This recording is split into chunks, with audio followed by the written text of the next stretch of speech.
Yes, amanya nga bulijjo Engineer Peter okuva no mu Semblad Construction Company ne Semblad Media.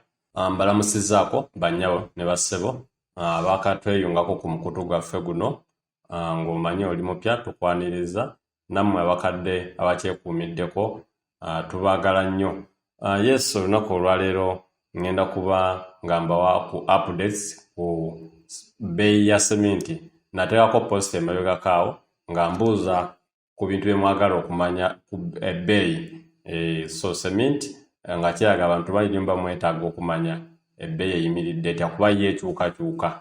Building materials zino nabagamba nja kuba mbawanga updates. Omwezi nga gutandika mu makati wagwo banga guggwako oba every after 2 months or 1 month. N'olw'ensonga eyo leero mwena kuba ntambula ne seminti. Seminti y'emu ku factory material. Nabagamba factory material price yazo teziri stable, zikyukakyuka buli mwezi, buli myezi ebiri oba emyezi esatu.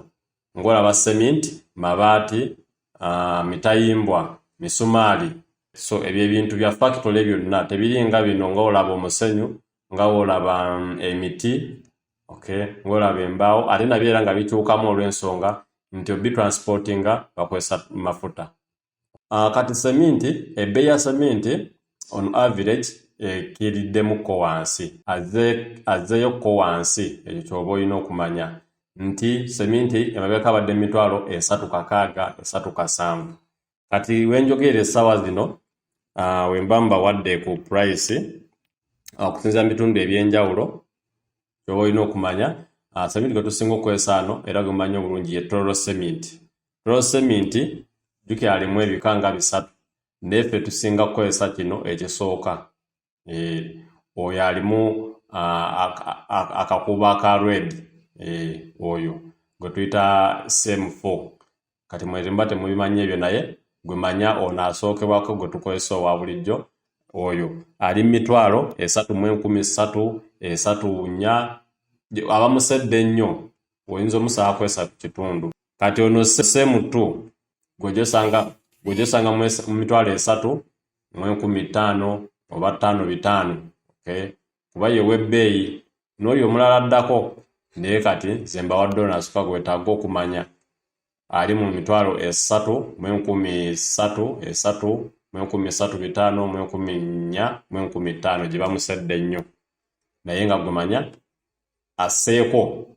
So omulala addirira awo tuyina Simba 3,200, 3,250, 3,3. Kati omulala era naye ali kumu ni Kampala seminti naye era 3,200, 3,250.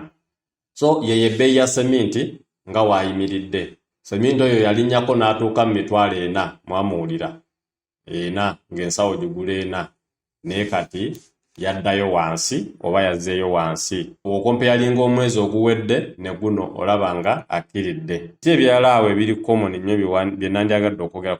Amabaati go oba iron sheets go njagayita mu video kuba galina ebika bingi. Tulina mu Uganda bat ne mu roofing.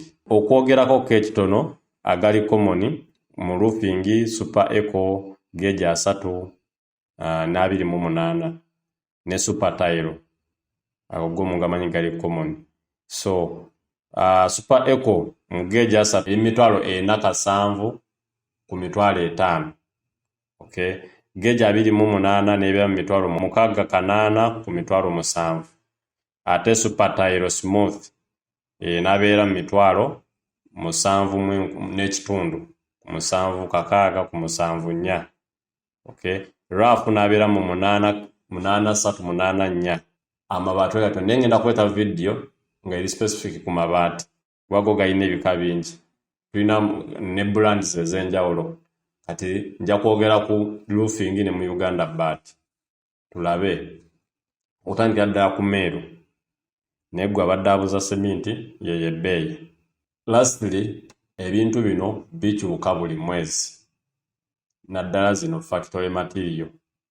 So togamba nti ate oliyanzibwa naye nga byogerako mwali mu mwezi oguwedde ojja kuba ow'e Masaka ow'Eyiganga owulire ssente z'engambye ogamba oliyanzibye. So olina okumanya nti material ono prices zino zikyuka, teziri constant.